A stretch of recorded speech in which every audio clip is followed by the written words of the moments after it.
Saudara sekalian, jumpa lagi dengan PJP Ginting Channel. Topik yang kita bahas kali ini adalah Jokowi presiden tercela dan pembohong.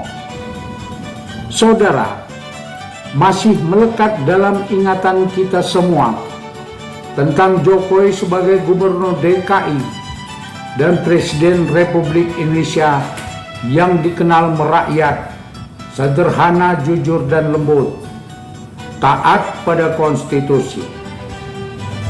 Namun dalam 2 tahun terakhir, perilaku politik dan tindakan politiknya terkuak secara perlahan. Karakter asli Jokowi semakin terkuak, terang benderang. Jokowi ternyata pembohong dan banyak praktek politik selama ini dilakukannya secara tercela.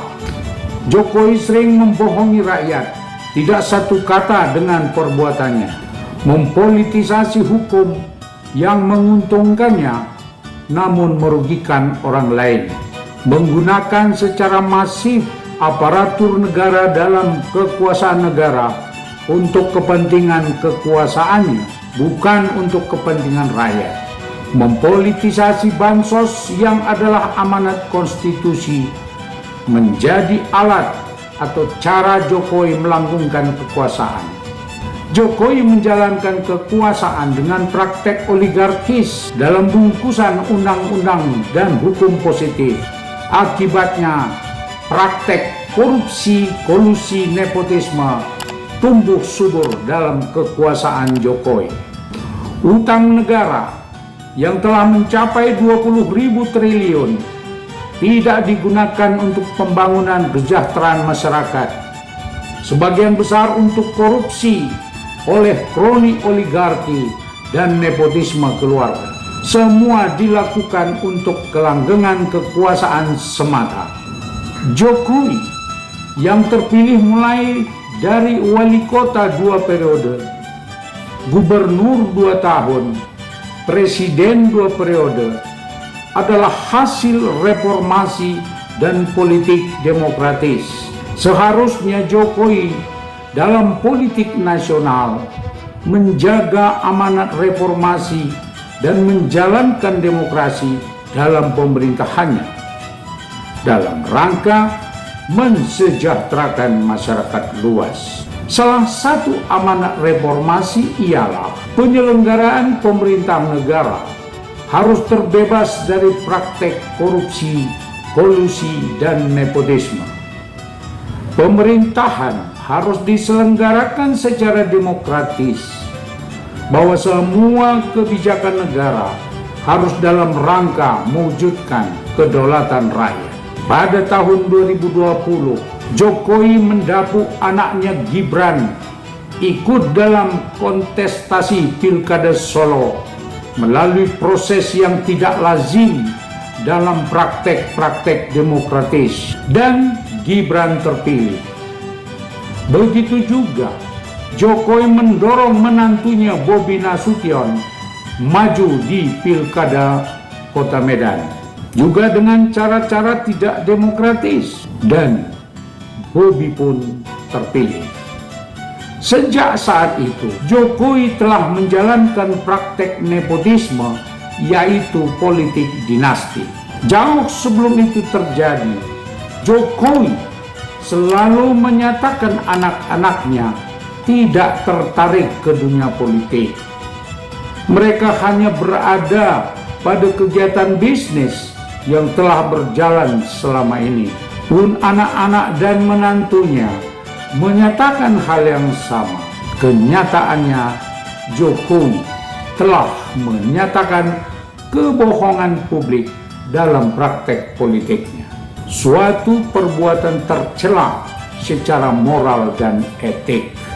Pada tahun 2023 sampai jelang coblosan pemilu, Jokowi semakin ugal-ugalan menjalankan kekuasaan.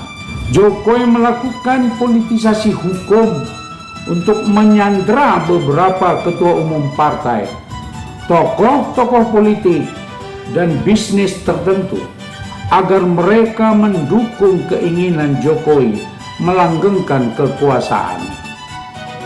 Jokowi memainkan kekuasaannya dengan cara berkolusi terhadap penyelenggaraan lembaga negara lain. Jokowi memperalat KPK, Polri, TNI, dan ASN, hakim-hakim Mahkamah Konstitusi, para kroninya untuk melanggengkan kekuasaan. Memaksa Mahkamah Konstitusi, KPU, Bawaslu untuk menjadikan Gibran anaknya menjadi cawapres untuk Pilpres 2024. Jokowi benar-benar telah mengangkangi hukum dan undang-undang serta konstitusi. Jokowi melakukan tindakan politik yang jauh dari moral dan etika demi kekuasaan semata. Jokowi telah membunuh demokrasi. Tindakan politik Jokowi jauh dari kepantasan dari negara-negara yang mempraktekkan demokrasi.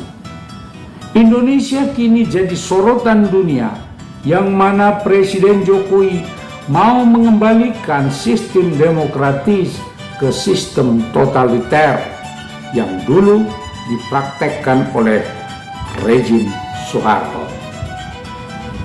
Sebagai presiden, sesuai ketentuan undang-undang, Jokowi harus netral dalam pemilu yang demokratis.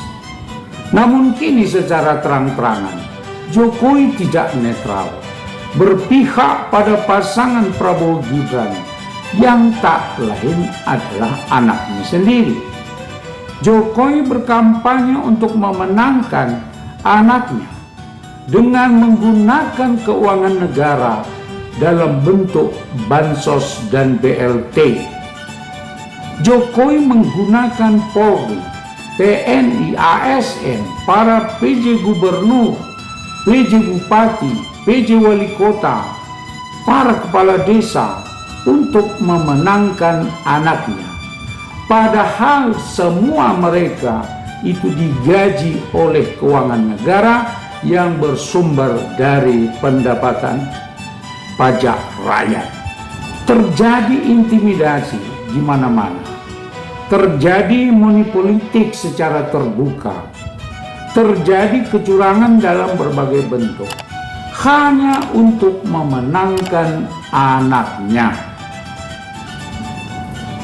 Dan kini suara perlawanan dari beberapa partai politik, aktivis demokrasi, para pakar politik dan hukum, pakar ekonomi, para mahasiswa, para akademis, dan para guru besar berbagai kampus, gerakan sipil tak dihiraukan Jokowi demi kekuasaan.